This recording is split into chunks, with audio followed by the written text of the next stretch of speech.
on the overall theme of this panel discussion is from that of an American ex-wife of a Tunisian man and the mother of a Tunisian-American son. I have known the members of this panel and their networks in New York and overseas for almost a decade now. First as the American girlfriend of Andy, and then the wife, mother, and friend. Andy and I met on September 11th of 2001 when I applied for a position at the restaurant where he worked, and I had gotten out of my college classes early that day due to what we knew at the time was something that happened in the city. On my way home, I had happened to pass by the restaurant, turned around, and applied for a position there. So, here's a bit of the experience of the post-9/11 Long Island. Here is a bit of the experience of post-9/11 Long Island for Arabs from my perspective. After dating for 5 months in March of 2002, Andy and I broke up for 2 weeks. The reasons don't matter. Consequently, the morning after the breakup, 2 FBI agents showed up on the doorstep of his one-bedroom apartment that he had above his best friend from Tunisia and his girlfriend's apartment, which was Moez and Immigrants. The agents were following up on leads that flooded their offices after September 11th the year before.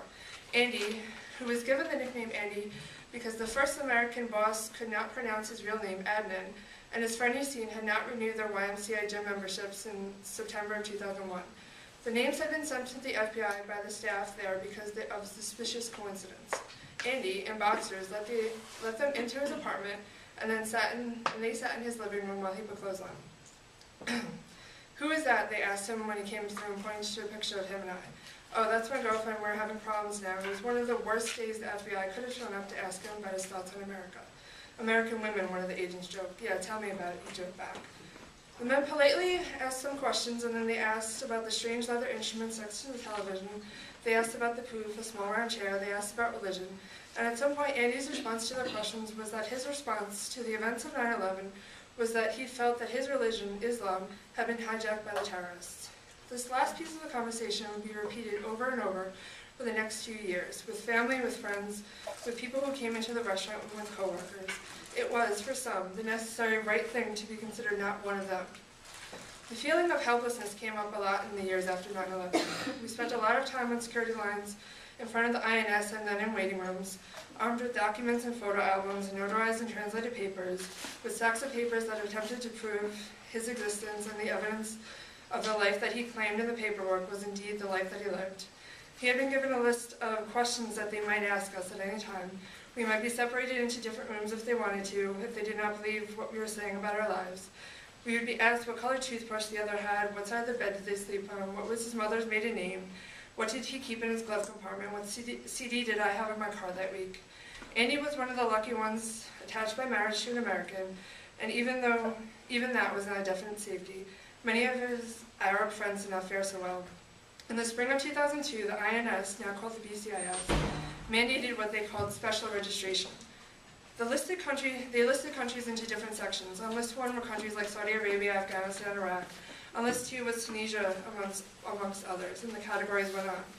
And those on the list were given dates on which to appear, an announcement that made clear via newscasts and in the immigration lawyer's office. This mandate and the vague what if and for what were surrounding it were terrifying. The process was somewhat simple. Go to an office, wait in the cold on the security lines outside the building, get a number at the front desk, wait for what could be hours for them to call your number, go up to a desk and hand over documents as they were requested by the person sitting at the desk, who more often than not did not even look up from their computer.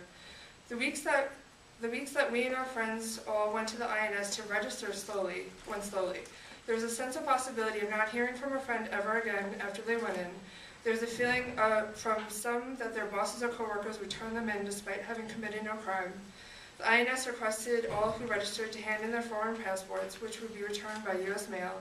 And then there were friends who completely undocumented and who, by all logic, should have been deported upon INS interviewing them at registration, who were simply mailed their documents back. And then more waiting. Hearing stories about others who were put in jail, nothing explained to their American spouses, nothing related to families. And then Jihad, Al Jazeera, Taliban, Saudis, Jihad, Al Jazeera, Jihad. These words played over and over in the lives of the people, American and otherwise, who were terrified by the events of 9/11, and the people who were horrified by their sudden association to actions and belief systems that were in no way representing them, their families, or their lives. And then in April of 2003, Iraq. In retrospect, I think the experiences of the post-9/11 Arab immigrant lives developed on a mixture of an archaic paper file system that had indeed lost track of many immigrants, a general essentialist perception of Arabs held by government officials making mandates such as this and held by the general American public, and a religious bias. Importantly, the felt experience were built on others' misconstrued ideas that in reality did not help anyone understand anything that had happened or would happen any better. The damaging and inaccurate binary argument of us versus them in the post-9/11 media and in policy decisions did not necessarily change the day-to-day happenings of Arab immigrants and their families' lives, in so much as it added an ever-present fault line under the good and happy lives they had consciously chosen to live in the U.S.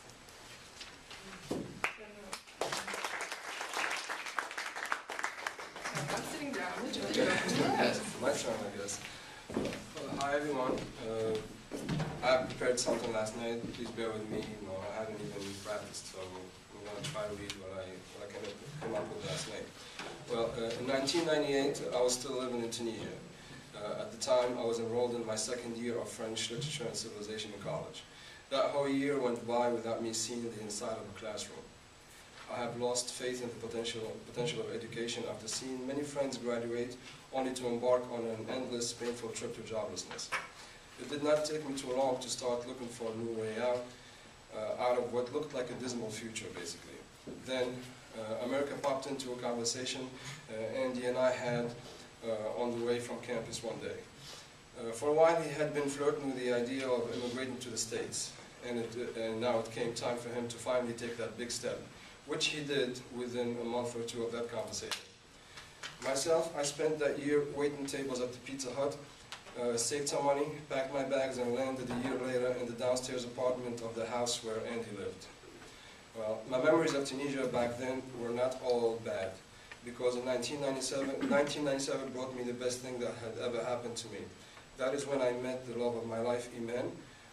So I was armed with the greatest passion that anyone could ever have, but we were also faced with the reality of a bleak future. So we decided that I should immigrate first on my own, get settled here, then have her join me later, which she did in 2000. And I wish I had a time machine to take you back to that period of our life, just to show you what the realization of a dream looks like. In the best nation on earth, we were living a fairy tale romance. Enter Osama bin Laden. Up until that Tuesday, September 11, I have never heard of such a name. Neither has Iman. We were parked on Cedar Street in Patchogue, awaiting the instructor to take Iman on her road test. She and I love music, and we also hate commercials on the radio. So as a habit of ours, we always changed stations as soon as they started playing commercials. And that is exactly what she was doing as we waited for the road test instructor. Only this time, she wasn't skipping commercials. All I kept hearing from station to station was fire, plane, World Trade Center, panic, fire, jihad. So I said, stop skipping the channel, something is up. We listened for a couple of minutes to the radio host who was saying words that did not make much sense to us at the time.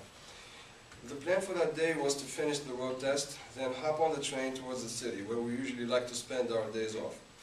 10 minutes later, Iman was done, so we decided to head home first, find out what is happening before heading towards the city. Obviously, the city trip was cancelled soon after we turned the TV on. And then a weird sense of incomprehensible fear started to set, as the words Muslim, hijacking, terrorism were repeated over and over again. We stayed tuned to the news throughout the day as we learned about the next attacks, the history of this famous demon called Bin Laden, and his rich, devilish legacy. The next day was time to go back to work at the restaurant. And I will never forget that feeling until my dying day. At the restaurant, all the staff were extremely friendly to each other. We ate together, we made fun of each other, we told jokes. But when I walked to work that day on that Wednesday, I could feel their cold stares piercing into my skin. My usual cheerful good morning was met by an empty cold hey, as they kept their eyes pinned to the TV screen, which told them that they now officially have an enemy, and that enemy happens to be a Muslim.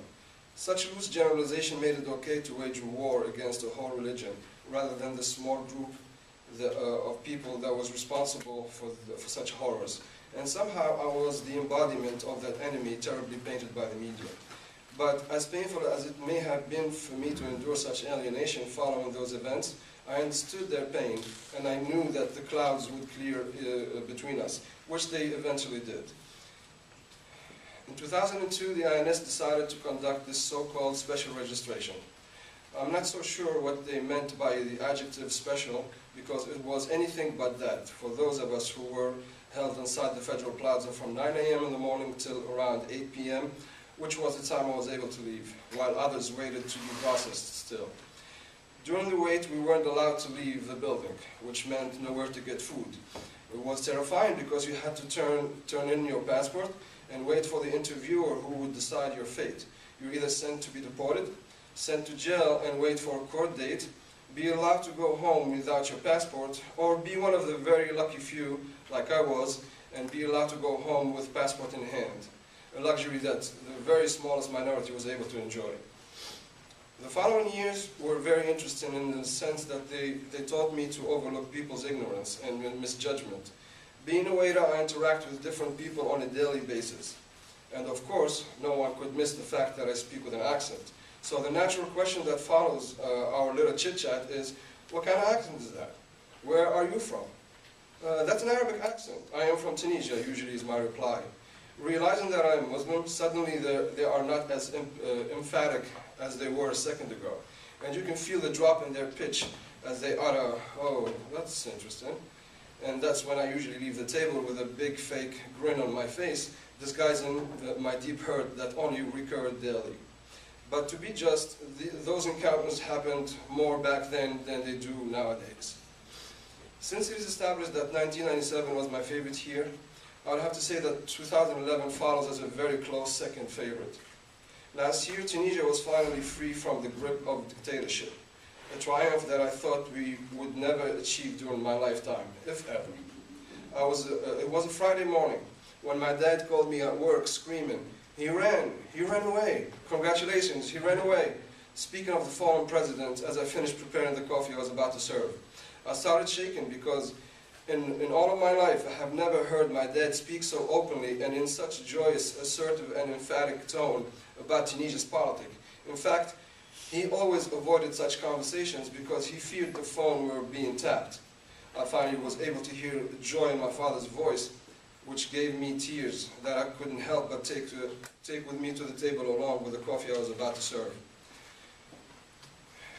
The Tunisian Revolution gave me a sense of pride that I've never had. I always thought that, like most Arabic people, we have no courage, and that we tend to be submissive at all times. And I am extremely glad that my Tunisian people were able to prove me wrong. And of course, I have to give a special thanks to the man who sparked this revolution with the same match that he used to set himself on fire and sent himself to his death. I am talking about the poor vegetable peddler who set himself on fire in reaction to the authorities who could not let him gain a clean, decent living. He is my personal hero, my personal Tunisian hero, Mohamed Bouazizi. I do not want to take any credits for the Tunisian Revolution because fighting from distance does not reflect any courage or bravery. But thanks to the social networking websites, I, like many immigrants, were able to contribute to the flame of the revolution through cyberspace, a space that deserves a lot of credit for the success of our dear revolution. This revolution finally introduced us to a huge monster called democracy. I call it monster because democracy could be destructive in the hands of those who do not handle it correctly. I try to be objective and not burden my Tunisian people with the responsibility of getting it right quickly. There is no on and off switch called the dictatorship democracy switch. It is a learning process, and I know that things will get worse before they get better. The idea of being democratic suggests hearing everyone's opinion, but when you deprive a person of something for 53 years, then hand it to them, you can't expect them to handle it correctly. So Tunisia is now on a rocky road towards democracy, and through the occasional scary, excessive acts done in the name of democracy, I can see some glimmers of light shed by the brains of our brave, wise intellects who give me more and more reasons why I should hold my head up high and say to my customers, oh yeah, I am Arabic and I am from Tunisia.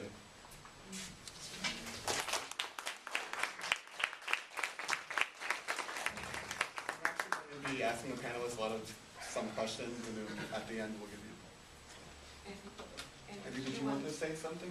I think Pam pretty much said it all, but I really have not much to say to add to what Pam just said. I mean, like she said, I came here exactly October 10th, 1998.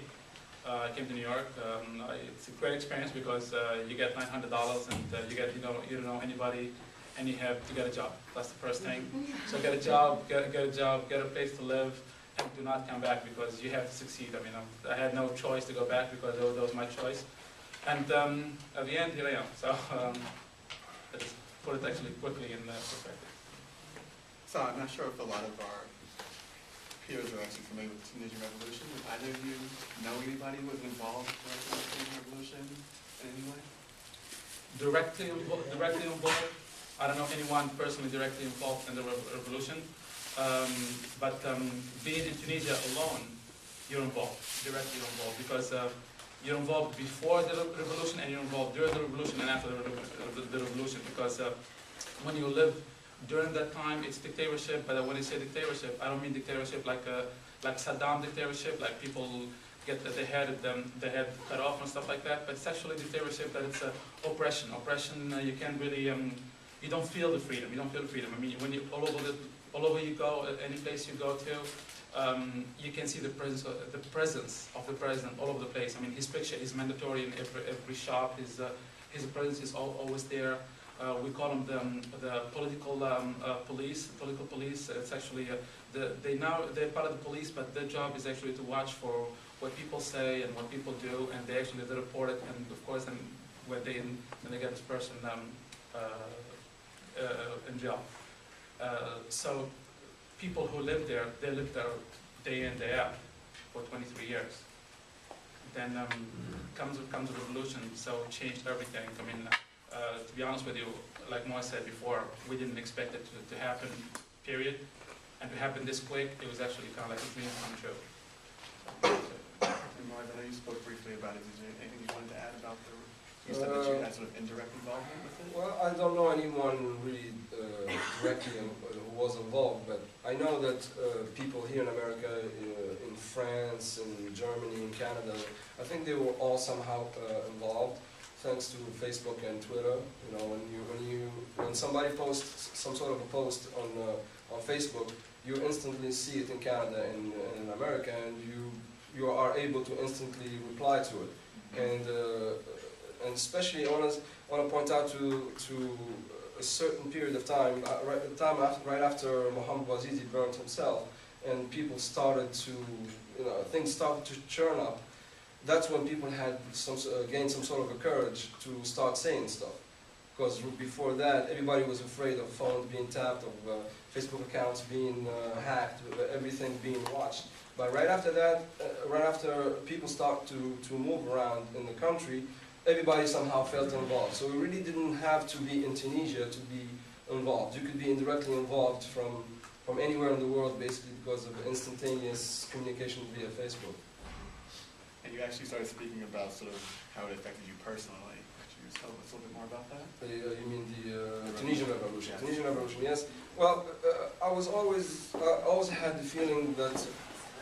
Thank you. I always had the feeling that we as people do not really have the courage to achieve big things. I'm 36 years old and I haven't seen anything to be proud of. But finally, this is something I can tell to my. I can just talk about to my dying day. It's just there's nothing bigger than this. Finally, I see my people, moving and actually doing something positive, and speaking against what's wrong. So that's where it affected me personally, because it actually gave me a sense of pride that I honestly was weak before. And Andy, how about you? What were your personal reactions to it? To me, my personal reaction is actually my family, because we were living that before. I mean, before it happened, when like Moez said, the day that Bouazizi set himself on fire, that's what when the whole thing started. And of course, I have to say that people set themselves on fires, or people like talking against the regime. It's not the first thing. It's not the first time. But for whatever reason, the people had enough. The people were fed up. So that was it. People like everybody started speaking together. And of course, I got family there, so we listen to everything that happens around the country, or via Skype. We talk about it all the time. Also, when we get together with friends, we talk about it every time. I mean, we definitely had different opinions. Some people say, you know what? I mean, I think it will be just like a small thing, like it happened before, and it will die in that region and that small village, and will be it. Some people say, well, you never know. So, to be honest with you, none of us thought that it will get that big, and we'll get and that we'll be talking about it today, because the regime was very good at like oppressing people, oppressing any demonstration, oppressing anyone who's against the regime for whatever reason.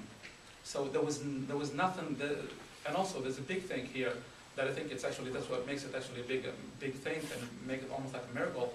There was no parties involved. There was no political parties involved. There was like people that did it by themselves, for themselves. So it wasn't organized. And honestly, that's why I think that up to now, it's not going the right direction, but it's leading to the right direction, because there was no political leaders there. There was no one who like, oh, you know this guy before. He did this. He was in jail for this long because of that, and that's what he's doing right now. And he's leading.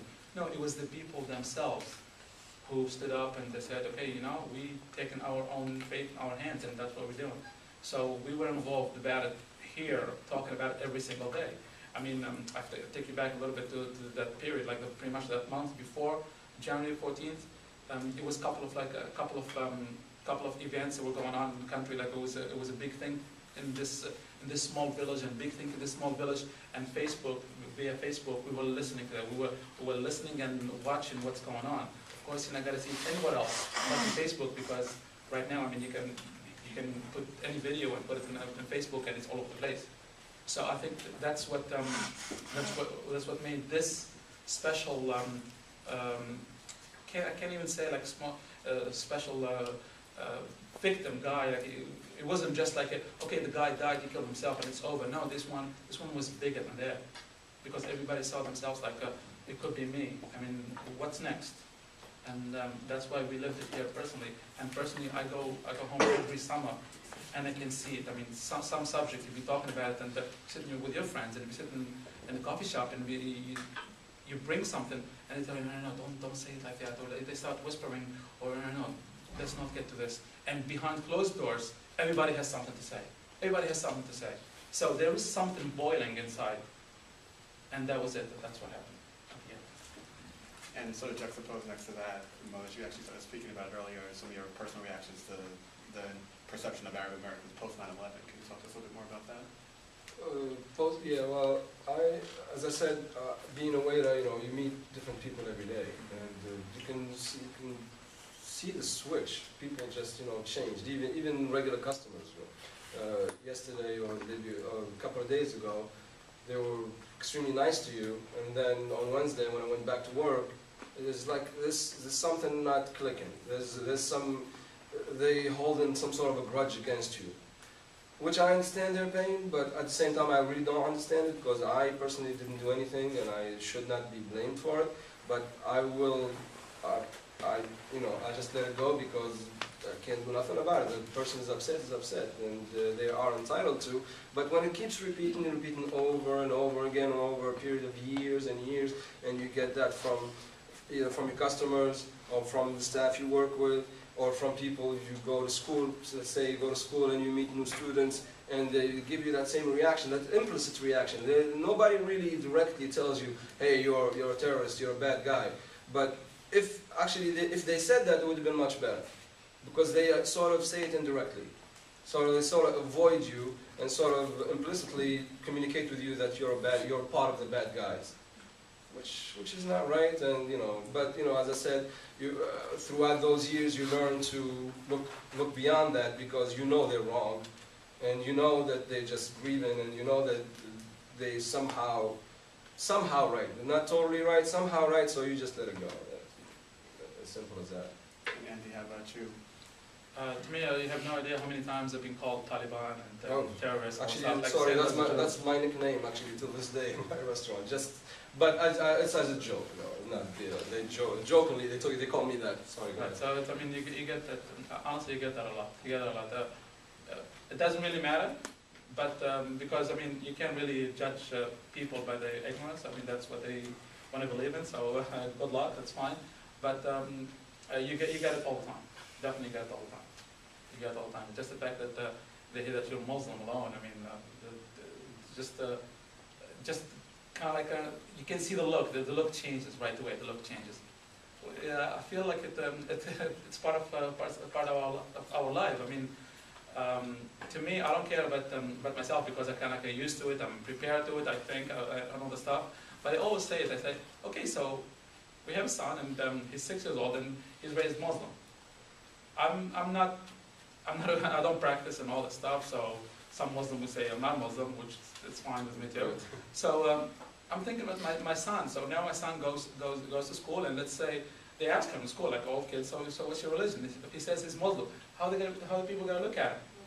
I mean, it happened before, and Ken will tell you that he was in a different school, and that the kid told him that he doesn't want to be his friend because he's not Christian.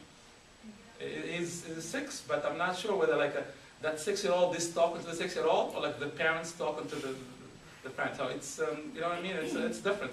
You can't. To me, okay, I'm adult. I'm expecting that. I expect it in life. I hope I don't get it all the time, of course. But for the 6-year-old, or for even 14 years old, he should not be exposed to that. So. Within all this negativity, have you found anything positive or rewarding that's come out of this experience post 9/11 for the Arab American? Well, I guess, well, some people felt the need to, I guess, to educate themselves. That's definite. I mean, even actually after the revolution, before the revolution, nobody ever heard about Tunisia. Nobody actually don't even know. They always, when I say Tunisia, they always think Indonesia. They just automatically think that. I don't know why, but they always think that. Tunisia, oh, Indonesia. I'm like, no, Tunisia. So I guess people took after 9/11 took the time to educate themselves, which is a minority. So you'll meet some people who tell you, even in their speech, you can see their empathy. You can feel their empathy, and they feel to you because they have educated themselves, and they know that there are only small groups of this religion who like to do bad things, and that the much bigger majority are just peaceful people who just want to get by, just like you and me, like everybody else. And that's possibly one of the small things that actually, the small good things that came out of 9/11. But for the most part, especially the year or year and a half right after 9/11, it was a lot of drama going on. But Andy, what do you think? Was there any positivity that you could see? About 9/11? Post 9/11. Post 9/11. Post 9/11, to be honest with you, I can hardly see anything positive coming out of 9/11. I mean, you can probably argue, say, okay, the Taliban is not there, I'm not sure. You can say that Saddam is not there. I'm like, okay, it's fair enough. So I'm not exactly sure if there's something positive coming from after post 9/11, because life is still the same. Probably, I mean, the worst thing that happened after 9/11 to me, if you ask me, is the airport. I mean, every time you go, you have to take shoes off, all the stuff. I don't think that's rewarding at all. So that's one thing that's annoying. I mean, the whole world changed. Not just the U.S., not just New York. I mean, the whole world changed. I'm not sure if it changed for the better at all. I mean, everybody is. I'm sorry, I know you're asking for something positive. I can't find anything positive. So I'm looking at the real things. You're looking at the people calling people terrorists. Oh, he's a terrorist. She's a terrorist. I mean, what's a terrorist? What's a terrorist? I mean, who is a terrorist and what's a terrorist? So 9/11 mixed up everything. Mixed up everything. And if I may add to that, somehow a very valid point, because somehow now the word terrorism is almost like 100% linked to being Muslim, which is really, really bad. Like when you say terrorist, you sort of, because of what the media have done, you have to somehow automatically think Muslim, which is just not right. So, I think the media was at fault in shaping that kind of understanding or in communicating that sort of definition to the people. Well, actually, speaking about the media, do you believe the media, including social media, can have an impact on the public perception of immigrants now in a positive way?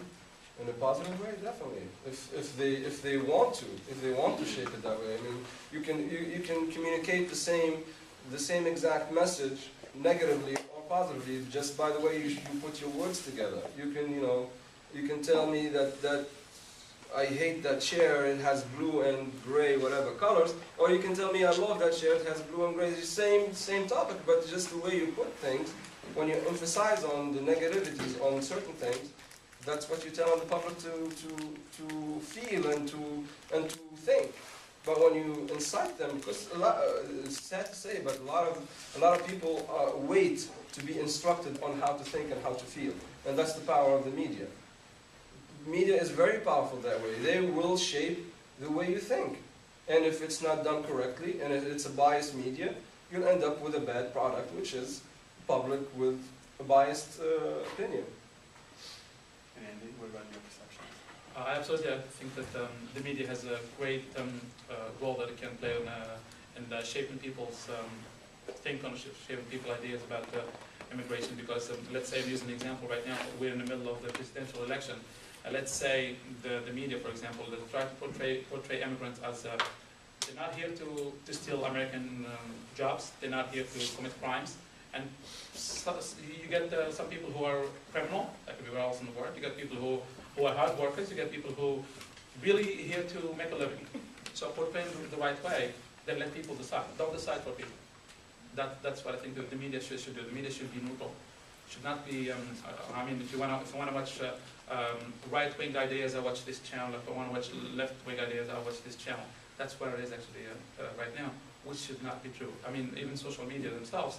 If I am supporting this idea, I will only portray that idea, and I'll only portray the good part of it, not the bad side of it.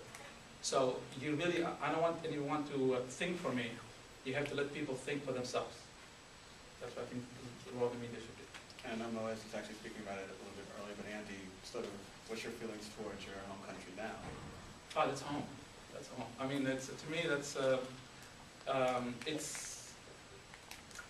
I mean, probably sometimes I'm going back and forth. Sometimes I say, that's home, this is second home. Sometimes I say, that's home, I live here. Sometimes I say, okay, oh no, that's still, so I'm still debating back and forth. But I mean, I was born there, I was raised there, and I live there. I mean, my son's name is Tunisian, he's raised in, he speaks Tunisian and everything. That's because that's what I believe in. I mean, it's a part of me. I mean, I want him to be proud of what his dad comes from, because I am. I mean, I don't care about who's in charge of the country, who's leading, because they'll be gone and the country will stay. You know what I mean? And then they come from that place, and that's me. I mean, every year I go back home, and it doesn't matter whether it's gonna cost me a lot of money or not, but it makes me feel home. Makes me feel home. Of course, I mean, I come also from a big family, and that also changes everything, because you grow up with a big family, and here you are by yourself.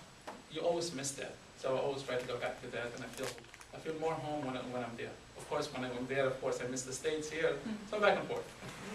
Moez, did you have anything to add about your feelings about your home country, especially since you've been back since 1999? Yeah, I just definitely cannot wait to go back. Definitely, it's gonna feel definitely very different, which I cannot wait, honestly. And one thing I used to hate about my country when I used to go around and sit in cafes or sit in wherever I go, I always had to watch what I say, or even if you say whatever you feel like, the next person would basically simply not listen to you or avoid the conversation or just leave the table, just because you don't know who's sitting next to you.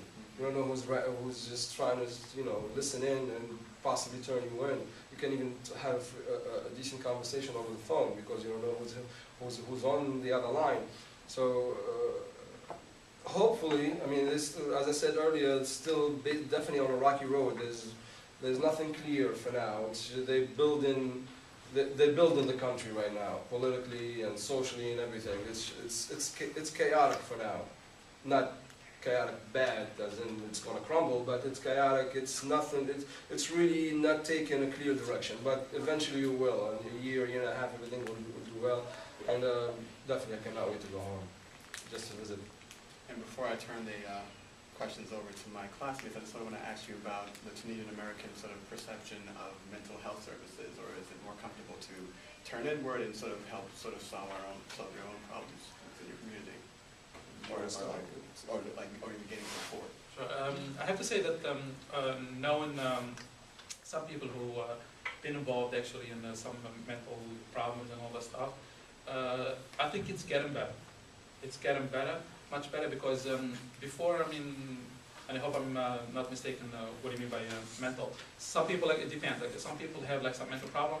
In Tunisia before, it used to be classified as crazy and would be like in place. The place itself, it's a big name to be in the hospital for that. If you're in that hospital for whatever mental case you have, you're already like judged as crazy. So it doesn't matter. They don't even know who you are. I mean, some people, I grew up with people, they don't want to say that they go into this, because it was pretty much like one place they go to. They don't want to say that they go into this hospital because they're afraid that the people will think that they're crazy. So no matter what the problem is, they try to say, okay, the hospital, not the name of the hospital. I went to a hospital, that's it, it's as simple as that, or like they take me to a hospital, because it's, things are changing right now. Things are changing, and actually, my wife is here, her brother last year, I think he had some problem because he saw one of his friends in France being killed in front of him and everything, and he wasn't shocked, and he came back to Tunisia, and he stayed in the hospital for a long time, for a couple of months, and he was treated for that and everything. It doesn't mean that he's crazy, but like I said, I mean, people's perception is changing little by little. But before, and when I say before, I mean when I grew up and was even in high school, you can see that he's saying you're going to the hospital for that mental hospital because you're crazy. And Moez, what do you think? Do we Sort of, I guess more also, do you sort of prefer to, do you think that the Tunisian community prefers to sort of fix their own, support themselves without turning to outside I think help? so. I think there's some sort of a stigma about somebody going to seek like psychological help or anything like that. We have this weird sense of pride of we are strong, we don't need this, and we don't need to get any help. But as I was talking to Mhedhebi and his wife earlier, she was saying that that's gradually changing in Tunisia, and people actually start to do it more often. But as far as us, as far as we are concerned, we did not need any of that. We did not feel the need to go through that. Actually, we had our little small community of Tunisians back then. At the time, it was about 7, 8 people. We occasionally met like at least twice a week. We conversed, we cooked food together, we cracked jokes, we made fun of each other. So just like we lived our own little Tunisia lifestyle. Now the group is smaller. We still meet every Wednesday. Him and I, Mhedhebi, and our 2 other friends still do the same thing, and that's basically our support system. We have this little group that we just do whatever Tunisians do, and tomorrow back to work. So. I'd like to open it up to my classmates if they have questions for our panelists. Classmates and professors, should I say? Marie? Hi, thank you for speaking. I don't know anything about Tunisia, so I appreciate learning about this. And I have a question feeding off of what you were just talking about in terms of like how your culture, your community, thinks about what it means to be crazy. What does that mean? Like, could you just speak a little bit more about what does it mean to be crazy, and what is that a threat to, and why is that bad, and then what does it take away from, or why is that so bad? It's actually when the idea of crazy, that crazy is like crazy doing crazy things, crazy like I hate to say it, but there's the whole idea of like crazy. He does things to make us laugh. That person doesn't know what he's doing, whatever that he or she doing, and we're laughing because that person doesn't know what was he doing, and we're laughing because that's funny. To us, it's funny. We know that guy's crazy. He's doing crazy things, so he needs help. We don't say that he needs help. He needs to go to the crazy hospital. You know what I mean? That's the whole idea. Again, I mean, it's changing a little bit from what I noticed. And my wife is a nurse, and she knows what's going on, and she gave me feedback on this more than I know because I've been here for a long time, I guess. So people are changing right now. The mentality is changing because you don't go to the hospital because mental hospital because you only because you're crazy. Things are changing right now. I mean, you can have some problems that it's not there. You don't see it. Like I said, unfortunately, they look at crazy as like, oh, I can't believe that person is doing that. So it's not part of the norm. That's what makes it crazy. Melissa, I saw your hand. Yeah. First, thank you so much for sharing your experiences. I was wondering if you guys could speak to sort of the inner strengths within yourself that you drew upon, like especially post 9/11, when there was so much negativity around you, when you were like sort of experiencing what seems like in some ways like a hostile environment. How did you get through that? Like what? It sounds like probably getting together on a weekly or bi-weekly basis is helpful, but like what else did you do to get through that? Well, we kept that small group going. Basically, nothing had changed in that respect. But I think what helped us in this whole thing was basically that we know deep inside that we are not to blame in anything. So the starting point is the perception of you telling me, giving me all this negativity. I know that you're wrong. But so I have to treat you that way. I have to ignore what you're saying, and I have to deal with it in a silent manner because I know you're grieving and you're going through some rough times, and that's fine. You can do whatever you want. Sometimes I feel offended. Sometimes when it gets repeated over and over and over again, and I had a customer once. So I introduce myself, hi, how you doing, whatever, and she tells me, oh, you have an accent, where are you from? I'm from Tunisia. She's like, funny, you don't even look like the guy who pumps my gas at the gas station. Okay. So I say, okay, can I get you some wine? I'm like, what am I supposed to answer to that? What am I supposed to say? I'm like, I'm sorry about that. What am I going to say? So I know they're wrong, and you have to just take it as so. And you know, with the repetition of it all over and over and over again, you just have to, I guess, as you said, you draw from an inner strength of you're not, you don't have some sort of a complex within you to help you, go deep in the hole because. And we weren't isolated. I mean, I always had my friend with me. I always had many other people we can talk to, and actually we can turn it into a joke. Okay, can you believe what this customer said this time? He said this and that. Oh, they're ignorant. So that's what we say. They just don't know. That's how we do it. We always come up with every day when we get together. Pretty much after September 11, we're getting together every single night. Every single night. Of course, that's when the bottom line for the news come up, and of course, I'm going like this, and someone like, oh, wait a second, I saw something. Those before the DVRs, they cannot read the word, so you have to wait there and wait. You saw something, okay, we gotta wait. Did you see it? It was very, very frustrating, and we come up with when we get together. Oh, something happened to me today. Bad, September 11. Something happened to me. So we all had stories. And that's actually I have to say that that's when Tunisia came handy because when they ask you where you come from, you say Tunisia. They don't know where it is, so it's fine.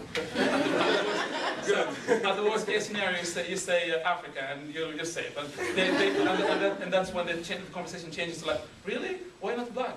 And that's it. So you change the conversation. So, how come you're not black? So that changes the whole thing. Noel? Hi, thank you guys so much for sharing all of this.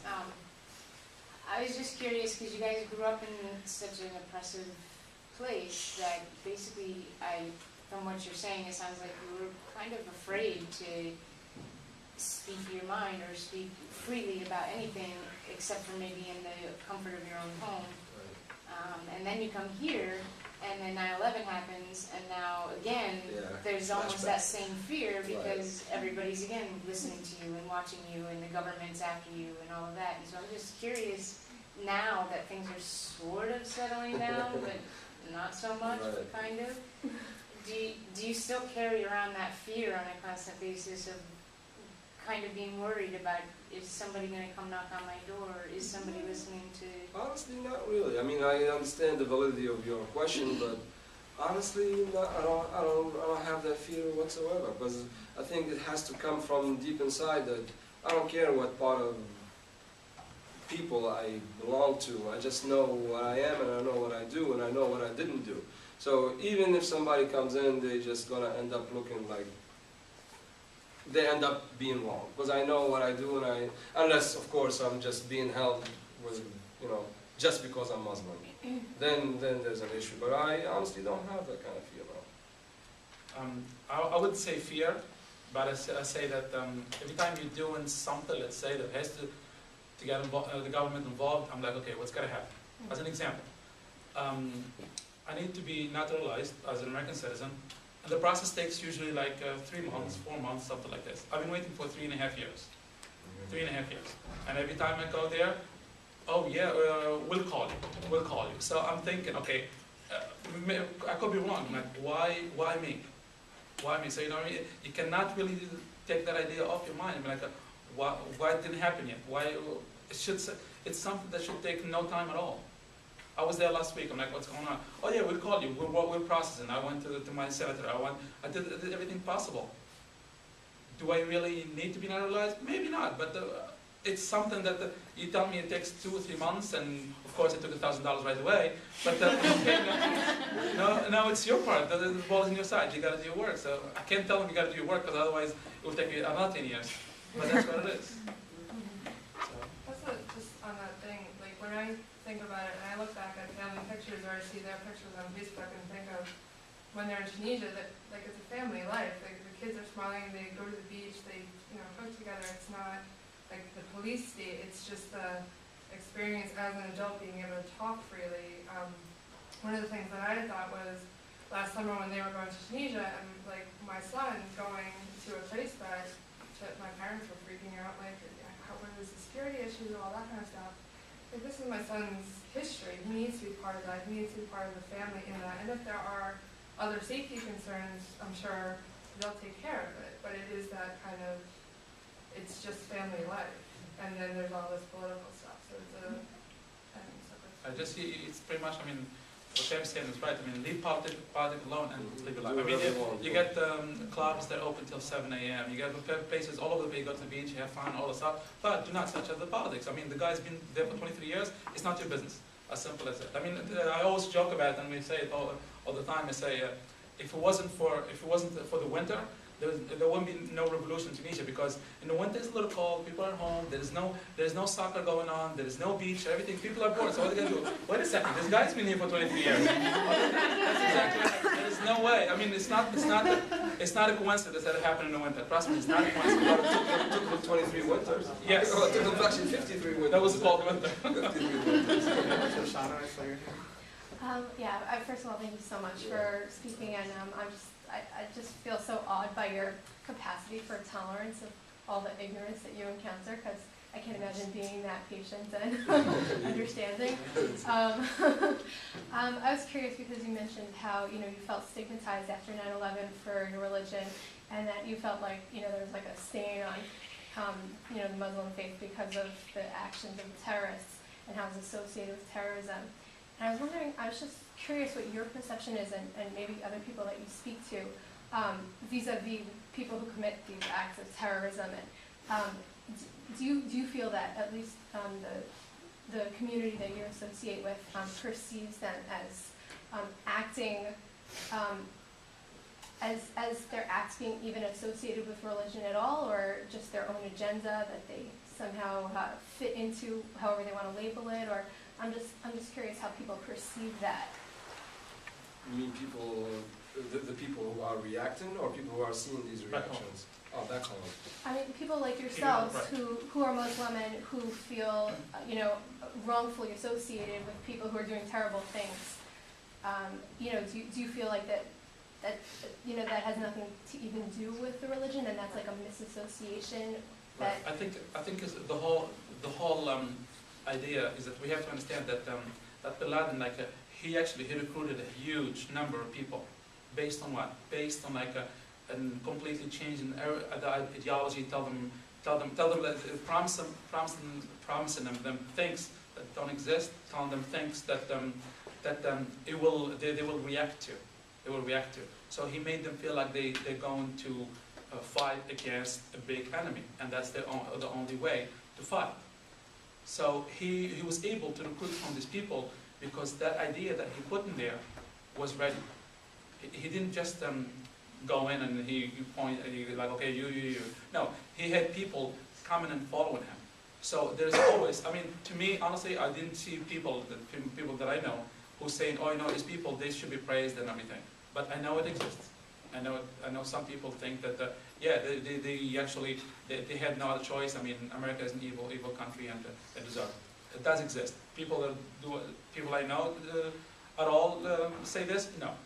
But the people that I know, they say, you know what? I mean, even if you want to talk about the Quran and the religion and everything, in the Quran it says, mention, I mean, if you don't kill innocent people, as simple as that, period.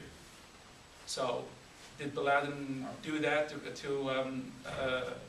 everybody else, who 1,500 people or 2,000 people that he killed? Of course not. But it's a whole ideology that tells you that you're in a war, and it's a big propaganda. That's what it is. Kathy? Yeah, thank you so much for your personal stories. It's really moving and an honor to have you here sharing with us your history and what your experiences have been like.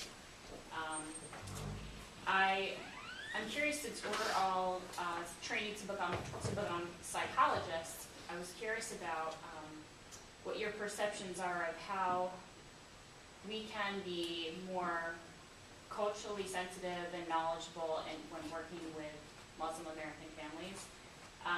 So I know you said that you haven't really felt like you needed mental health services, and certainly not everybody needs to draw upon them, but I guess maybe based on your experience with like other kinds of doctors, other kinds of like health personnel that who you've worked with, who you've seen, or just anything that sort of comes to mind so that we can be as culturally sensitive and knowledgeable when we're working with, Muslim individuals. And I know there's a big diversity within, like, there are many countries people would draw from anyway. But yeah, I mean, I'm sort of thinking, okay, sort of more knowledge about the religion and more knowledge of, obviously, like, not having this kind of ignorance you're talking about. But, if there's anything else that you think would be helpful for us, because I'd love to, learn from you and see what we can do to be as good as we can be in that realm. Well, I think the very first thing to keep in mind when it comes to, I guess, maybe any kind of religious people, and especially to Muslims, because that's what I know, that's what I've been around, is they view their religion and their book, the Quran, as the ultimate, the absolute. You simply cannot argue with it. And if this big sheikh, or say, I guess the equivalent of a priest here or something, if he says so, it is so, and you simply cannot argue with it. So maybe respecting that would help you get into their heads and get into their hearts, because if you go against that, you're basically the other, you're basically the bad guy. So I cannot really speak very well to them, because I myself I'm not really practicing, I'm not really religious, but I've been around it, and I know that these people would do anything just to protect that belief, and they really, really feel very strongly about it. Also, like talking about the psychology point of view, I think right now, from what I see in a lot of places, even out of countries and everything, the psychology field is it's growing. People are accepting it more. People go to the psychologist to say, I have this anxiety, which to me, I think that's one good step. That's one good step, because before you just keep it to yourself, or like you say, you know what, I don't know what it is, just drink tea and something like that. So things are changing. Things are changing little by little, and that's why I think that to talk to people, and Muslim or not, talk about Muslim more in here. It's there's that line that they draw that you don't cross, which is that the religion part. You pretty much like, who are you to tell me what I do? Because that's my religion, and everything else would be fine. So it always and the problem is that you have to know where is the religious line. Because sometimes you cross it and you're like, okay, I'm not going to cross the religion part, but sometimes you cross it without even knowing it. I mean, you go to some places that you walk into a place talking to people like everybody else, and they give you the look. Oh, what's the matter? Oh, you didn't cover your head. Tunisia, we don't have that, at least, but I know in other places, the religious places, they do have it. They do have it. It's like by respect. So I think it's always like that religious line that should not be crossed. I see a hand back there. I have a follow-up question, actually. Someone else. Just related to what you're saying about more people are coming and coming forward and using mental health services. Is it common within families to talk about troubles, difficulties? With certain cultures, it's more common to just rely on the family for support and to discuss issues and not to talk to a stranger. So, is it common for people to open up within the household? Within Very common. In Tunisia, very common. Yes, very common. Very common. It depends, of course. It depends on the problem, but it's a very common thing. Very common thing that to talk about your own problem, or to talk about some stuff that you probably you feel very confident. You feel very close because it's a family, very close. A family, very close there. And there's another fact that the people stay there, like the kids, they stay with their family until they get married. It doesn't matter whether they're like 30 or 40. You live there with your parents, so you really build in that huge, big tie that you see them every day. You live with them, so that's your family. And of course, sometimes people have their friends, their best friends, who they can use. Because in Tunisia, we hang out a lot in the cafe. So every day, life is so relaxed. Life is so slow there. So you always have time to go home and eat your lunch. You have time to go to hang out with your friends after work. So there's always that little time to vent. Hope I answered your question. Yeah, you talked before about the media, and I also heard something about education, and I've had like so many conversations with people about, I'd say, who are more on the right-wing side of politics, and trying to sort of like battle the prejudice in some way, and I fail miserably every time. I'm wondering sort of how could we, in terms of the media, it's more just of what they show in terms of like phrasing. What the media covers is violence, and that's all what you see is violence, terrorism, wars, and Islam. That's the face that's given. So like how, I wish there was like I wish first of all, if there were resources that I could sort of just read so I can just be more educated myself so I can have an intelligent conversation when people start with the whole, Muslim terrorism, but when they start with this whole thing, because I really don't like know enough to actually like, I know that it's horrible and it's hurtful and harmful. I just don't know how I'm supposed to. I did see though when I was like away in California, I was looking through the channels and I saw All-American Muslim, which I never even heard of that. And I was horribly sick, so I was falling asleep, but I was like, wow, this is like, we need more of this and less of the whole wars and stuff. Well, that wow, I think was triggered by you centering just on the right-wing media and just listening to that. I mean, if you educating yourself on the other side is very easy just by actually going to the other side and seeking out the books or the magazines or the channels that you don't usually listen to, or the books that you don't usually read, and the magazines that you don't usually purchase. Plus, it just takes really a lot of common sense when you see that Islam is such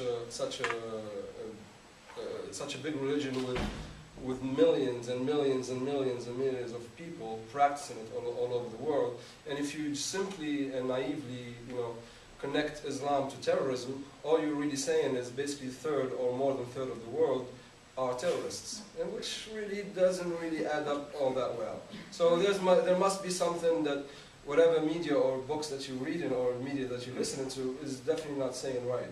And I think it starts right there. I think it starts by the person himself or herself wanting to seek that kind of information. If that person is comfortable with whatever they have because it feeds their interest and it's convenient to the little circle that they live in, of course they're not going to seek anything out of that little circle. But if you have that kind of curiosity, that's actually the best and the biggest step. And I am Muslim. Do you think I'm just going to blow myself up here just because you're? Do you even? Yeah, check me out. Would even that thought would actually cross your mind just because I'm a Muslim? No, he must be something about him must say terrorism. No, and trust me, there's millions and millions and millions of people like us all over the world. But that whole, that big group was judged by this very small group. And if you're looking for information, honestly, there's a whole lot. There is a whole lot. All you have to do is really seek it out. So we're actually going to be getting a close up, and then Sure. ending closing statements you wanted to leave for the group before we go?